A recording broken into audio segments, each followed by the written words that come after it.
हिंदू राष्ट्र वाला कानून लेके आएंगे। हिंदू राष्ट्र मतलब ब्राह्मणों का राष्ट्र, मनुस्मृति का राष्ट्र, मनुस्मृति से संचालित होने वाला राष्ट्र। और मनुस्मृति में क्या है, वर्ण व्यवस्था पे आधारित है, ब्राह्मण क्षत्रिय वैश्य शूद्र। ब्राह्मण क्षत्रिय वैश्य क्लियर है, लेकिन इन्होंने शूद्रों को हिंदू बना दिया। अब वो हिंदू बन के नाच रहे हैं और उनको एहसास ही नहीं है कि इस व्यवस्था में हम शूद्र हैं। हिंदू राष्ट्र का संविधान नया एक किस्म से बहुत बड़ा देशद्रोह है। ये घबराए हुए हैं। बहुजन समाज बहुत तेजी से जाग रहा है। सोशल मीडिया से लाखों संगठन है, रात दिन लगे हुए हैं, जगा रहे हैं लोग। इनके चंगुल से बहुजन समाज निकल रहा है, और खास करके ओबीसी सूत्रों के लिए उनके मनुस्मृति में और सभी किताबों जितने भी उनके कथित धर्म ग्रंथ है, सब में शिक्षा, संपत्ति, शस्त्र, सम्मान, किसी चीज का अधिकार नहीं है। खाली ऊपर के तीनों वर्णों की सेवा करनी है। वास्तव में अपने देश में मनुवाद वर्सेस अंबेडकरवाद, यही लड़ाई ही चल रही है। 21वीं सदी है, ये बड़े बड़े विद्वानों ने कहा है। ये 21वीं सदी अंबेडकर की सदी होगी। साथियों, जय भीम, जोहार, नमस्कार। इस वक्त हमारे साथ हमारे स्टूडियो में मौजूद हैं चंद्रभान पाल सर हैं, सोशल एक्टिविस्ट हैं, सामाजिक मुद्दे पर अपनी राय रखते हैं। सबसे पहले सर का बहुत बहुत स्वागत करते हैं अपने चैनल पर। सर, आपका स्वागत है सर। धन्यवाद। सर, अभी कुंभ मेले में एक नया फरमान लेकर मनुवादी लोग आ रहे हैं, और वो हिंदू राष्ट्र का नया संविधान लागू करने की बात कर रहे हैं, और वो संविधान बना भी चुके हैं। ऐसा उन्होंने जो अमर उजाला का पेपर कटिंग गया उसमें बाकायदा छप के आया, जिसमें बताया गया कि 12 महीने और 12 दिन में ही संविधान निर्माण हुआ है। तो इसी विषय पर बात करेंगे सर। इस पर आपका क्या कहना है सर? देखिए, ये नया नहीं है, वो हमेशा अपने एजेंडे पे काम कर रहे हैं।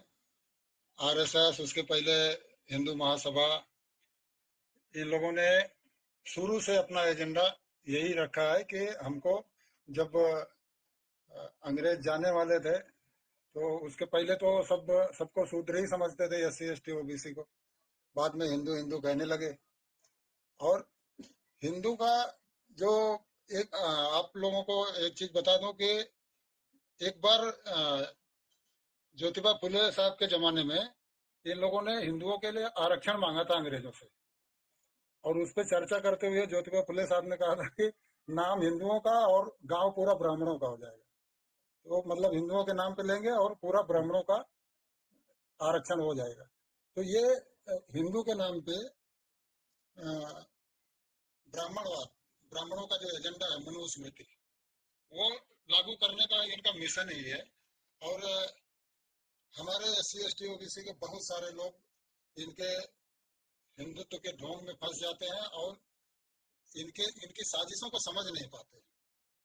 कदम कदम पे खुल्लम खुल्ला ये लोग अपने एजेंडे को इम्प्लीमेंट करते हैं, हर जगह पे करते हैं। जहां भी पावर में पहुंचते हैं या गांव में रहते हैं, वो वही उनके काल्पनिक देवी देवता, काल्पनिक भगवान, वही भक्ति मार्ग का पाठ पढ़ाएंगे, यानी दिखाएंगे। आपको जो दिख नहीं रहा वो दिखाएंगे और जो दिख रहा है, आपके जेब में पैसा दिख रहा है, वो अपनाएंगे, वो उस पर नजर रहती है। तो ये जो आपने कहा कि हिंदू राष्ट्र का संविधान नया, तो ये एक किस्म से बहुत बड़ा देशद्रोह है। हमारा संविधान जो बाबा साहब के नेतृत्व में संविधान सभा ने बनाया था, उसमें समता, स्वतंत्रता, बंधुत्व और न्याय जैसे महान मानवीय मूल्य स्थापित करने का उद्देश्य रखा गया था। समाज को वैज्ञानिक सोच से लैस करने का मकसद रखा गया था। लेकिन इनका एजेंडा ठीक विपरीत है। इनका एजेंडा क्या है? ब्राह्मण वर्चस्व रहना चाहिए, सुपीरियरिटी जो उनकी है वो समाज पे बनी रहनी चाहिए। और वो तभी बनी रहेगी जब जो आम जनता है वो काल्पनिक दुनिया में रहेगी, घूमती रहेगी और इनको अपना मार्गदर्शक मानेगी, क्योंकि काल्पनिक दुनिया के स्पेशलिस्ट तो यही हैं। तो वही वो महाकुंभ में जो जमावड़ा हुआ है, आप क्या समझ रहे हो? जो लोग जा रहे हैं सबके सब वही भक्ति रस में डूब के नहीं जा रहे। बहुत सारे लोग हैं जो कुछ विशेष जानकारी हासिल करना चाहते हैं, इनके बारे में जानकारी हासिल कर, वो लोग भी जा रहे हैं। और आप लोग भी हैं, कुंभ में ही है ना, आपकी भी तो गिनती उसी में हो जाएगी, उसी भीड़ में, करोड़ों में। तो ये जो इनका संविधान का ये सिगुफा छोड़ते हैं, टेस्ट करना चाहते हैं, ये घबराए हुए हैं। जो बहुजन समाज बहुत तेजी से जाग रहा है, सोशल मीडिया से लाखों संगठन है, रात दिन लगे हुए हैं, जगा रहे हैं लोग। इनके चंगुल से बहुजन समाज निकल रहा है, और खास करके ओबीसी जाति जनगणना करा नहीं रहे हैं। जैसे ही मौका मिला ईडब्ल्यूएस आरक्षण दे दिया, लेटरल एंट्री से भर्ती कर लिया। तो लोगों को मालूम पड़ रहा है कि ये तो अपने ही एजेंडे पे जा रहे हैं, हमारे हक अधिकार पे बात ही नहीं कर रहे। हमारी जनगणना, ओबीसी बोल रहा है हमारी जनगणना नहीं करा रहे, तो जनगणना की जरूरत नहीं पड़ेगी, क्योंकि हिंदू राष्ट्र वाला कानून लेके आएंगे। हिंदू राष्ट्र मतलब ब्राह्मणों का राष्ट्र, मनुस्मृति का राष्ट्र, मनुस्मृति से संचालित होने वाला राष्ट्र। और मनुस्मृति में क्या है, वर्ण व्यवस्था पे आधारित है, ब्राह्मण क्षत्रिय वैश्य शूद्र। ब्राह्मण क्षत्रिय वैश्य क्लियर है, लेकिन इन्होंने शूद्रों को हिंदू बना दिया। अब वो हिंदू बन के नाच रहे हैं, और उनको एहसास ही नहीं है कि इस व्यवस्था में हम शूद्र हैं। जी जी और शूद्रों के लिए उनके मनुस्मृति में और सभी किताबों, जितने भी उनके कथित धर्म ग्रंथ हैं, सब में शिक्षा, संपत्ति, शस्त्र, सम्मान, किसी चीज का अधिकार नहीं है, खाली ऊपर के तीनों वर्णों की सेवा करनी है। जी। अभी आज सर जो हमें, अभी जी हाँ बोलिए। सर सर आपने देखा होगा कि गृह मंत्री अमित शाह जी ने जिस तरह बाबा साहब का अपमान किया संसद में, उसके बाद अभी एक खबर आई कि जो अभी पंजाब से जो निकल के आई है, जहाँ पर बाबा साहब की जिस तरह मूर्ति एक तख्त चढ़कर उसको तोड़ने का काम कर रहा है, तो बाबा साहब द्वारा लिखा संविधान और बाबा साहब की मूर्तियाँ, ये अकेले बाबा साहब से इतनी नफरत इन लोग को क्यों है सर? ये सवाल बहुत बड़ा सवाल है और समाज जानना चाहता है।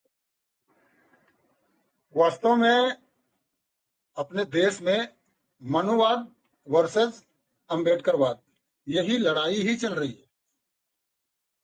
मनुवाद के विरोध में अंबेडकरवाद ही लड़ रहा है। अंबेडकरवाद मैं कह रहा हूं तो अंबेडकरवाद का मतलब वो फुलेवाद है, साहूवाद है, बुद्धिवाद है।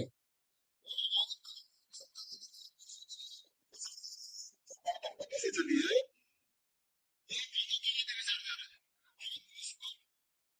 बाबा साहब ने संविधान के रूप में पूरी विचारधारा को लेके सामने रख दिया, और एक व्यवस्था दे दिया। मनुस्मृति हाथ में चली है। मनुस्मृति 26 से संविधान लागू हो गया। उसके पहले उनकी सामाजिक व्यवस्था और जो भी जितने भी थे,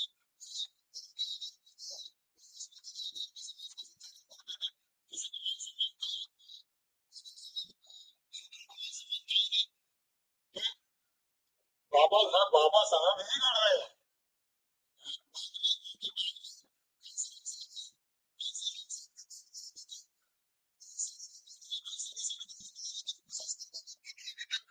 कांसीराम साहब के बाद में अपने देश में खड़ी नहीं रह पाया है।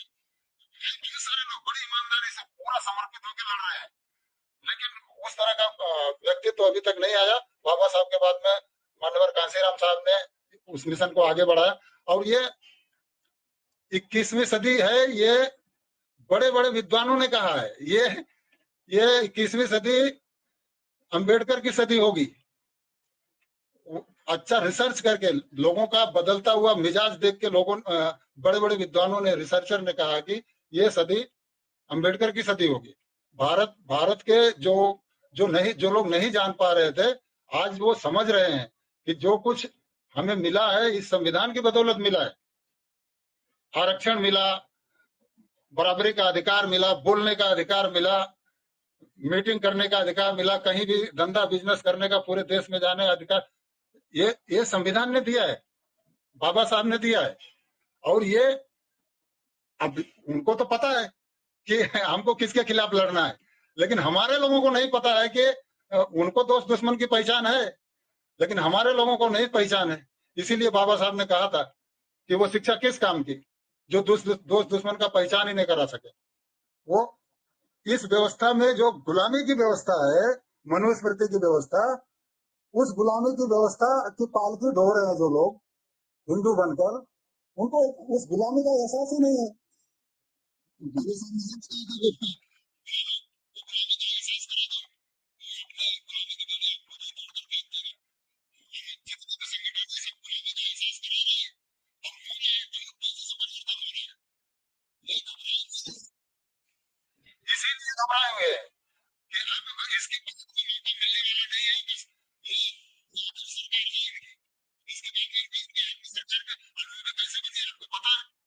किस तरह कितना धांधली, कितना ईवीएम में हेरा फेरी, कितना कितना प्रशासनिक अधिकारियों का दुरुपयोग, चुनाव आयोग, सबको पता है, पूरे देश को पता है। इनको अपने ऊपर विश्वास नहीं है, घबराए हुए हैं। सर हाँ लास्ट हमारा क्वेश्चन है कि जो भी लोग अभी धर्म की चाशनी में, जो भी एससी एसटी ओबीसी समाज के लोग हैं, जो बहुतायत समाज के लोग हैं, अभी भी धर्म की चाशनी में डूबे हुए हैं, उनको आप क्या संदेश देंगे? देखिए, जो लोग धर्म की चाशनी में डूबे हुए हैं वो धर्म नहीं है, जिसे धर्म समझ रहे हैं वो धर्म है ही नहीं, वो पाखंड है, वो साजिश है उनको गुलाम बनाने की। वो धर्म कैसे हो सकता है जिसमें इंसान को इंसान ही नहीं समझा जा रहा है, उसको नीच समझा जा रहा है, अछूत समझा रहा है, वो धर्म कैसे हो सकता है? और ये दावा करते हैं भगवान ने बनाया, भगवान ऐसा धर्म बना सकता है क्या? धर्म ये है, आपके अंदर इंसानियत होनी चाहिए, आपके अंदर दूसरे के प्रति सद्भावना होनी चाहिए, दया होनी चाहिए, आपस में एक दूसरे का सहयोग होना चाहिए, ये सब धर्म है। सद्भावना है ही नहीं उसमें, सारी नीचे से ऊपर तक दुर्भावना ही भरी है। सीढ़ी दर सीढ़ी, सीढ़ी दर, ये जात उस जात से नफरत कर रही, वो जात उस जात से नफरत कर रही, वो धर्म है? और बिना वर्ण व्यवस्था के धर्म ही नहीं है उनका। अभी अभी आपने सुना होगा कि वो बिना वर्ण के, बिना जाति के ये धर्म टिक ही नहीं सकता है, तो वो धर्म है ही नहीं। तो मैं यही कहना चाहूंगा कि जो वास्तविक धर्म है, हमारे समतावादी महापुरुषों ने क्लियर कट बता दिया है कि जो गौतम बुद्ध की विचारधारा है वो धर्म नहीं है, वो उसको धम्म कहा है। वो तथागत गौतम बुद्ध ने पंचशील दिया, अष्टांगिक मार्ग दिया, वो अपने लोगों को पता ही नहीं है। और यही पूरा भारत बौद्ध में था, तो हमारे पूर्वज क्या थे? बौद्ध थे ना। तो वो लोग समझते नहीं है, और उन लोगों को अपने अपने असली धर्म को समझते हुए ये जो थोपा गया है, इससे बाहर निकलने की जरूरत है। और ये सिर्फ प्रचार की दम पे है, ये हमेशा भक्ति मार्ग का प्रचार करते हैं। इसका अल्टरनेट यही है कि भक्ति मार्ग के बजाय हमको ध्यान मार्ग पे जाना है। हमारे लोगों को ध्यान, कोई भी कार्यक्रम करो 2 मिनट ध्यान साधना से शुरू करो। ये मनुस्मृति का एजेंडा लागू करना चाहते हैं, वो आपने बताया कि अभी पेपर में भी आया कि वो उसका उनका संविधान भी बन के तैयार है। तो हमको अपने संविधान को, जो भारतीय संविधान आज है, इसको जन जन तक पहुंचाना, इसकी उद्देशिका को हर कार्यक्रम में आप पाठ करिए, आप लोग इसको सुनाइए, लोगों को बताइए। उद्देशिका में स्पष्ट बताया गया है कि हमको अपने समाज, अपने देश को किस दिशा में लेके जाना है। यह हमारी वो उनकी मनुस्मृति की जगह पे हमको संविधान का पाठ कराना है। और उनके जो काल्पनिक आदर्श बार बार हमारे लोगों पे थोपते हैं, उनके काल्पनिक आदर्शों के जगह पे हमारे वास्तविक आदर्श फुले साहब अम्बेडकर परिवार को, उनकी फोटो घर घर पहुंचनी चाहिए, उनकी किताबें घर घर पहुंचनी चाहिए, उनके विचार घर घर पहुंचने चाहिए। ऑटोमेटिक सब उस चाशनी से बाहर निकल के आजाद होकर घूमेंगे और स्वतंत्र चिंतन करेंगे और देश को समृद्ध और प्रबुद्ध भारत बनाने में अपना योगदान देंगे।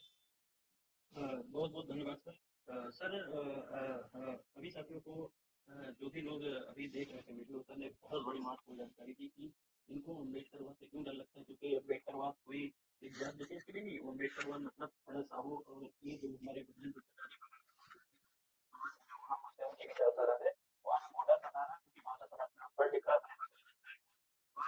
और कहीं ना कहीं जागृति जो है वो बढ़ती चली जा रही है, उनके पेट में मरोड़ हो रहा है और दर्द उत्पन्न हो रहा है कि जिनको हम लोगों ने गुलाम बना कर रखा, आज वो लोग हमारे बराबर में बैठ रहे हैं, उठ रहे हैं, तो उनके अंदर जाहिर सी बात है, जो जो शासक रहा है वो आज जो जो लोग इनको गुलाम बनाए थे, आज वो लोग उनके बराबर में बैठ रहे हैं, उनसे आगे जा रहे हैं, तो उनको दर्द होना लाजमी है। तो साथियों, जो भी लोग इस वीडियो को देख रहे थे, वीडियो अच्छा लगा तो वीडियो को लाइक करें और चैनल सब्सक्राइब नहीं किया चैनल सब्सक्राइब करिए। तब तक के लिए बने रहिए भोजन पचासी के साथ, और आगे भी हमारे साथ सर जुड़ते रहेंगे। सर का बहुत बहुत धन्यवाद सर, आपने बहुत ही महत्वपूर्ण जानकारी समाज को दी।